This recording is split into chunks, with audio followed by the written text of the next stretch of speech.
After day 12 of Denver Broncos training camp at the UCHealth Training Center, the offense and defense traded blows in an action-packed Tuesday. Practice Plus, the Walton-Penner ownership group, is official for this Broncos team. What does it mean in the next steps here for the Broncos organization? Plus, we recap some of the news and notes and injury updates, including one of the Broncos' top wide receivers on today's brand new episode, Locked on Broncos.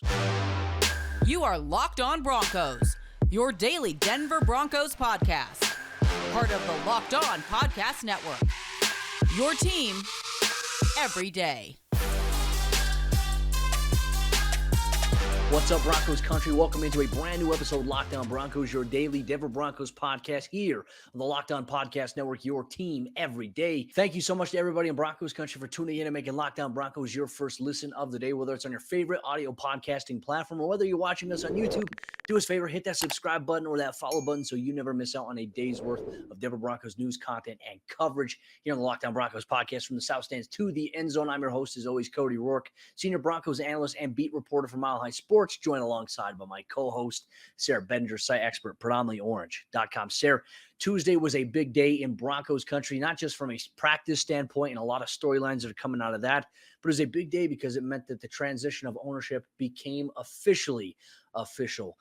Rob Walton, Greg Penner now taking over ownership of this Denver Broncos team. We'll get to that. I think there's a big piece we need to talk about there. But you know what? It was a competitive day. The offense and the defense trading barbs at practice. Good stuff. I mean, you love to see it for sure. Absolutely. The talking out there, the jabbing, these guys really just developing that kind of camaraderie and that comfort, with each other to be able to go out there and talk a little trash, right? That's what we want to see. And I'm sure at this point in training camp, I'm sure they're getting sick of going up against each other. It always feels like when the other team comes in for a joint practice, it always feels like the players are like, oh, we were just ready to hit somebody else, or we're just ready to go up against somebody else. So it's great to hear that they're out there kind of still getting after each other, giving each other jabs, talking some trash, and really just being competitive, right? That's the number one thing you want to see at training camp. You don't want to see guys being, dragging out there, I guess is one way to put it. So I think this is a great thing for the team. I know that a lot of people dislike this kind of stuff, but I think to me, it's great when the players are kind of talking a little trash and keeping it, keep it civil at least, right? But at least talk a little trash, go back and forth, and go out there and win some reps on both sides of the ball. I tell you what, just being there on the sideline, we get a little bit more extended access about the 40-yard line on the right field when the Broncos are scrimmaging there. It's a lot different on the left side of the field. The trash talk between the defensive backs and the wide receivers is hilarious. And these guys, like the DBs and receivers, I mean, even the coaches, they're roasting some of these referees who are making terrible calls at practice. I mean, there's certain plays where it's great coverage to throw in a flag, calling a PI, and it's just like, wow, what are you looking at? And so Kareem Jackson did not participate. It was a vet day for him. He and Justin Simmons were clowning opposing officials. And then there was some jawing between Jerry Jeudy, Jamar Johnson. It was all fun, all in fun nature, though. It was really, really funny to hear some of the things those guys were saying. But I just couldn't imagine being around that every day and being able to do that. But you're right. You get tired a little bit of going against your own guys every single day, not really being able to be a football player in the sense of, what are you going to do on Sundays? You're going to wrap up. You're going to tackle guys to the ground. You can't do that here in practice, so it makes sense. But let's talk about some blows here by the offense and the defense. Now, Ronald Darby sat out of practice, and we'll give you a little bit of an injury update on him a little bit later on here in the show. Michael Ojemudia did a good job filling in for him during Tuesday's practice at the UCHealth Training Center. During the team period, Russell Wilson was attempting to look down the right sideline for Jerry Jeudy down deep, and Jerry ran a little bit of a double move, but OJ did not bite on it. Russell Wilson threw the deep ball. Michael Ojemudia came up with a diving interception of Russell Wilson kind of down deep on the field there. That was a good play, but you know what? Jerry Jeudy in the move the ball period, once again during the team period for the Broncos offense, burnt Michael Ojemudia deep across the field, and it would have been a 60-plus yard touchdown there. So Jerry those guys going back and forth there a little bit. You love to see that where it's not just one side of the ball dominating the entire time. Though I will say the Broncos defense did get a lot of pressure on Russell Wilson in Tuesday's practice, forcing him to roll out and get out of the pocket and scramble, throw on the run. He did a lot of that during Tuesday's practice here at the UCHealth Training Center. Well, and it sounds like that's becoming kind of a little more common these days. And so I think that one way to look at that is obviously the optimistic side, which is how I see it, which is, hey, Draymond Jones is really good and the defensive line is really good. And I don't think that can be understated.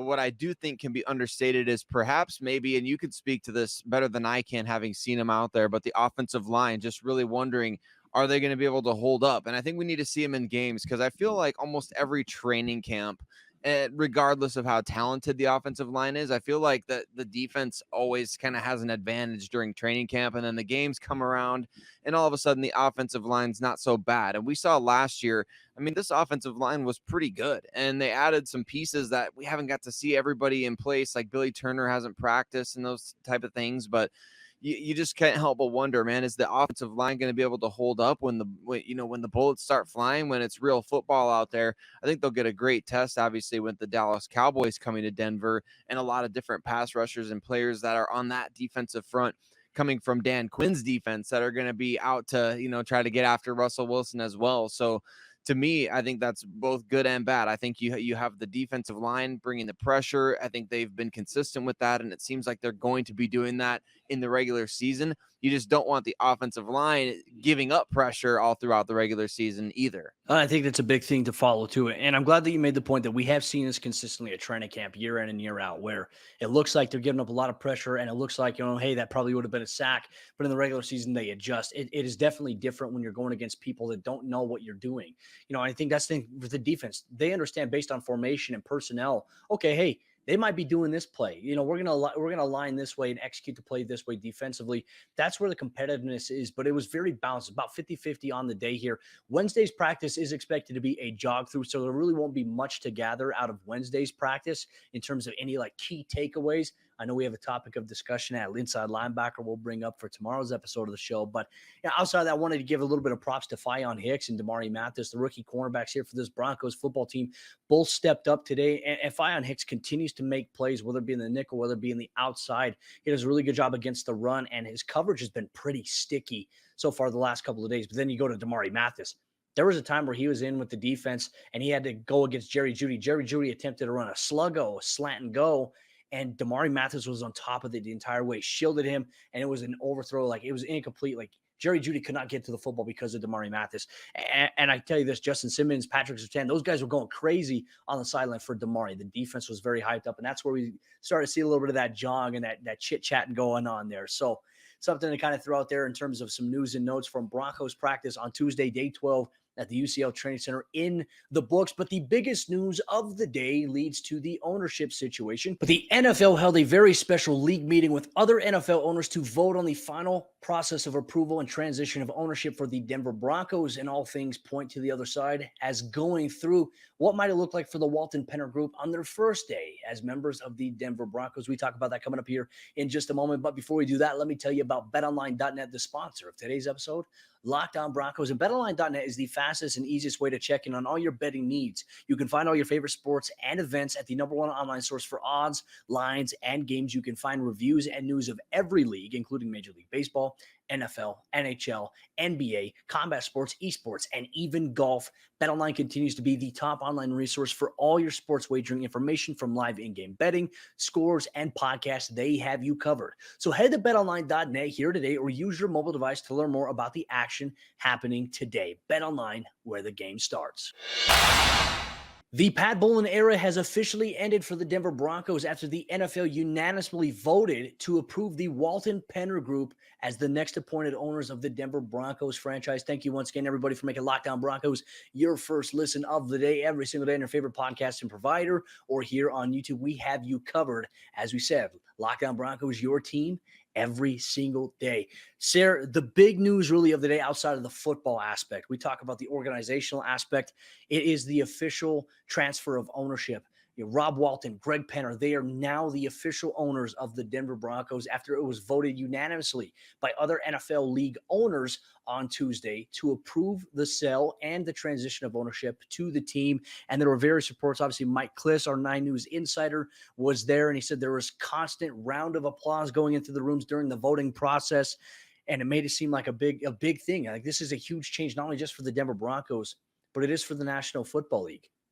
Well, I can only imagine what having somebody like Rob Walton and this whole host of characters that he's bringing into this ownership group with him. I can only imagine what that means in terms of the NFL on the business side of things. Just having somebody with this, I mean, he's the wealthiest owner in the NFL. So obviously, the And in Denver sports, I Broncos. think, too. And yeah, in definitely American sports. I have no idea international, those soccer Yeah. clubs and things, football clubs or whatever you want to call them. Sorry if I offended any soccer fans out there by saying that, but or football fans. I don't know what they say, but I think that definitely the NFL is excited about this because you're bringing in a lot of money, a lot of green. That's all these guys care about is green, and even I'm sure even the division rival owners are excited about this, Cody, because you know what? It brings just more money into the NFL's pockets to have more guys with more money or more people with more money within the ownership circle. So to me, I feel like, yeah, everybody's got to be applauding because this means big things for the Denver Broncos. It means big things for the NFL in terms of marketing, probably. I mean, the Broncos have brought in a lot of people who know what they're doing in a lot of different arenas of business. So to me, I got to think that the NFL is very excited about this. Roger Goodell probably more so than anybody because he's going to continue to get paid a lot of money to be, he gets booed at the NFL draft. People don't really like Roger Goodell all that much, but he doesn't care. He gets paid a lot of money. So I think definitely understandable the cheers coming from the room for sure. I think the initial belief or the expectation is that the new ownership group will be at the practice facility on Wednesday for day 13, the Denver Broncos training camp. There could be a press conference, by the way, which I'll be there. And if there's anything I can ask, let me know that you're looking forward to. I was thinking in my head too, and I was talking with Andrew Mason about this. I don't necessarily think that the new ownership group is going to come in, and I don't think they're going to mess with the football side of things right now, especially considering that, hey, the Broncos are in season. I don't think there's going to be any changes. I don't think that there's going to be any new uniforms this upcoming season. I know that is a subject of discussion that everybody in Broncos country wants. I know there's talk about the stadium, but I think that the Broncos initial focus with the new owners will probably be related to a lot of community stuff. Now, not to mention, Rob Walton said putting a winning team on the field is priority number one, but we want to be very involved in our community. That's one of the things that he spoke for after the vote went through and the approval was there. There was a special press conference in Minneapolis, Minnesota, following the 32-0 unanimous decision to make Rob Walton, Greg Penner the official owners of the Denver Broncos. More so interesting enough, like the Broncos are very big in the community, right? We already know that's a huge initiative. So when you bring in somebody who has the money and the resources that Rob Walton, Greg Penner, I mean, even Condoleezza Rice, we even talk about Melody Hobson and even Lewis Hamilton, the Formula One guy who's now added in as one of the minority owners here of this franchise. What can they do in the community of Denver, but not just in Denver locally? What can they do for the Broncos from a global perspective? I think that'll be a huge topic of discussion. It's gonna be fun to see because, like, I think in the way that my mind works right now, like, I have no idea. I think that the international impact the Broncos can have is gonna be absolutely tremendous, and I think we're just scratching the surface, really. It's not even the tip of the iceberg at this point. It's like the iceberg is barely even in focus. We're barely seeing a glimpse, and I think that just being able to hear from this ownership group, to hear kind of what their vision is for the team, some things that they maybe have planned or in the works, or some things that they can at least kind of talk about, or why did they construct the ownership group the way that they did? Why did they bring certain people with certain backgrounds into the mix? I think that's going to be really fun to see because the impact is going to go so far beyond Denver, and yet it's going to impact Denver in a substantial way. And they talked about that at the press conference as well, not just wanting to really put together a winning team as the number one priority. That's what it should be. I mean, you're the owner of a football team. You got to win games. But number two, and I think this is a great priority, is to really impact the city of Denver and the surrounding area. I think that's exactly what an ownership group should be doing. If you're a football team, you have one of the biggest platforms in the world. Absolutely. If you're the Denver Broncos, I mean, everybody sees what you're doing every single day, pretty much. So I think for sure to have that platform, you can really make a lot of difference in a lot of people's lives. And it sounds like they're planning on doing that. Well, there are some changes that are expected to be coming forth, and one began immediately after it was announced, and that was that President and CEO of the Broncos, Joe Ellis, stepped down from his role, but will be serving this season as an advisor to Rob Walton and Greg Penner. Then I imagine after this season, it's I think he's going to be a little bit more of a sounding board for them. That's what it's sounding like initially here. And then after this season, we'll see if he stays on as an advisor. If not, he'll go his own separate way. And, like I said, what an amazing era under the Pat Bowlen era and regime and control of the National Football League. The Broncos, 3 Super Bowl championships. I mean, they've been to a multitude of Super Bowls. They've had many appearances there. They've had countless AFC championships. They've had countless AFC West divisional titles. And I think it just kind of signifies to Pat Bowlen what he really wanted. He wanted the Broncos to be number 1 on the field. He wants them to be number 1 off the field. And I really hope that the new ownership group kind of carries that same belief or principle going into how they operate things. And it'll be very changing to see what type of changes are made both in the short term and in the long term. But Broncos country coming up here in just a moment. We're going to recap some injury updates going on with his Denver Broncos football team, including an update on Ronald Darby. But a star wide receiver for the Broncos also missed practice on Tuesdays. He deals with an injury. Broncos head coach Nathaniel Hackett gave us a little bit of insight into Courtland Sutton and what's going on with him. We'll get to that coming up here in just a moment. But before we do that, let me just say thank you to everybody for tuning in and making Locked On Broncos their first listen of the day. Every single day, all year long, you know what you can count on: a brand new episode of Locked On Broncos, where you get Sayre, Bedinger, and myself breaking down all the action from an objective point of view. No hot takes, no clickbait. You get objective football coverage and reaction to what's going on in Dove Valley from people who are in Dove Valley every single day for practice, who will be traveling on the road for games. Locked On Broncos should be your number 1 go-to every single day. I just want to say thank you so much to everybody who's made us your first listener today, part of the Locked On Podcast Network. The Denver Broncos have been dealing with a couple of injuries to some key players this week during Broncos training camp. Thank you so much once again for making Locked On Broncos your first listen of the day every single day. Here, Sayre, some injury updates on some big-name players for this Broncos team. As we knew just a couple of days ago, Ronald Darby and Courtland Sutton had a fantastic battle during the third down period for the Broncos during team move the ball. And we saw the amazing catch that Courtland Sutton made. On that play, Ronald Darby landed, and Nathaniel Hackett is calling it as a little bit of a chest contusion. So for him, I mean, that could be anywhere from bruised ribs or a bruise on your chest. Obviously something that they're monitoring. He was not at practice on Tuesday at the UCHealth Training Center. But even more so surprising, we didn't get to see much Courtland Sutton. Courtland Sutton walked out, had his pads on, had his helmet on, but he went to the side field and he was putting in work all day long. We didn't see him in any team drills.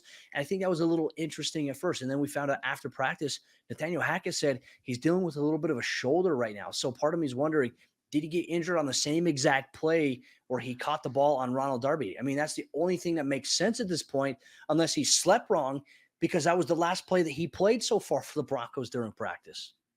Yeah, I mean, to me, Cody, it raises the alarm once again, the alarm that I've been sounding pretty much all offseason of going and getting some more help at wide receiver. I know the Broncos have plenty of young guys on the team, but pretty quickly, and I think this practice served as a really good, kind of, I don't know if you want to call it a learning experience, like I know more than George Payton, right? I have no idea what I'm talking about by comparison to what I would say is one of the better GMs in the NFL. But I mean, George Payton at Tuesday's practice got a chance to see the wide receiver room without his 3 top guys, 3 out of his 4 anyway, with Jerry Jeudy being the only one out there practicing. So to me, I mean, that should sound the alarm for the wide receiver position, just to go out and find some additional help from somebody that can actually, or has actually proven that they can play. We hope these young guys really get a chance to step up. Obviously, you don't want anyone stealing their reps against the Cowboys here. But I think to get somebody in pretty quickly, I think that'd be wise from the Broncos. I mean, you're already down Tim Patrick, KJ Hamler working back from the injury, Courtland Sutton now dealing with a shoulder.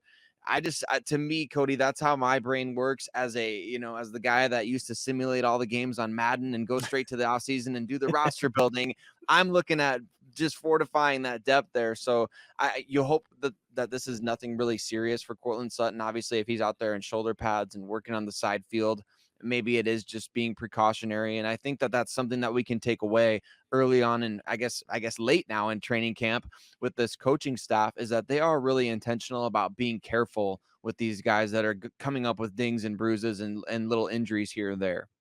Yeah, and Hackett even said that it's nothing really to worry about when it comes to court. Like they're just being precautionary with it, and they're just going to go through the process. And these guys do a lot of active recovery. They have to do two different realms of active recovery each day after practice. They have to choose which ones they want to participate with. But I will say this too, and maybe argue against maybe them having to go out right now and go get another receiver. Kendall Hinton had to step up inside Courtland Sutton's role within the offense. Jerry Jeudy became obviously the main guy that they're looking forward to. But Kendall Hinton stepped up in a big way for the Broncos. Now, he did have one drop across the middle of the field early on in the team period, but he redeemed himself in the move the ball 2-minute drill for this Broncos team. He had several catches today, whether it was with the first or the second team. He was coming up big when his number was called upon. And once again, a guy who we talked about in yesterday's show, Brandon Johnson, continuing to make plays as well for this Broncos offense. These two guys stepped up in a big way. Seth Williams as well. I'll highlight him in the second team period with, Josh Johnson as the quarterback, 2-minute move the ball. He had 4 or 5 catches in the 2-minute drill. Like they were, so for them, big body, they relied on him and he caught everything. Didn't have a pass hit the ground there. That's something that stood out to me. So I think for Denver, you just got to maybe play it safe. I know that there were some reports out there suggesting that Jalen Reagor, the Broncos, were interested in trading for him. I don't think the Broncos are interested right now in necessarily trading for anybody unless there was like an equal exchange of capital. So like Denver would have to be getting a player and some draft compensation back. I don't think George Paton at this point would send compensation back just for a player when he wants to have more than 5 draft picks going to the next year's draft. And Denver doesn't have the luxury of being very picky in a sense as to what they can do because they don't have a first or second rounder next year. So something to keep into consideration. They may monitor the waivers after week 1 of the NFL preseason, but even if you bring in a new guy, would he have the amount of time to learn this offense and this playbook that's been taking time that we know, as Nathaniel Hackett has said, has been complicated? Right, exactly. And I think you brought up a great point too, just about the fact that, the draft compensation thing. We know George Paton has said very clearly that he wants to add to the 2023 war chest, as you put it, back in draft season. And so I think that's absolutely spot on. So the thing that I would reference would be exactly what we saw last year, like in the Jonas Griffith trade, where, like you said, there was a pick coming back with the player in addition to the pick going to the other team. So not necessarily taking away from your draft capital, maybe taking away a higher pick to get a guy that can help you. Or maybe the Broncos are, like we talked about, they're loaded at the edge position. They're loaded at safety.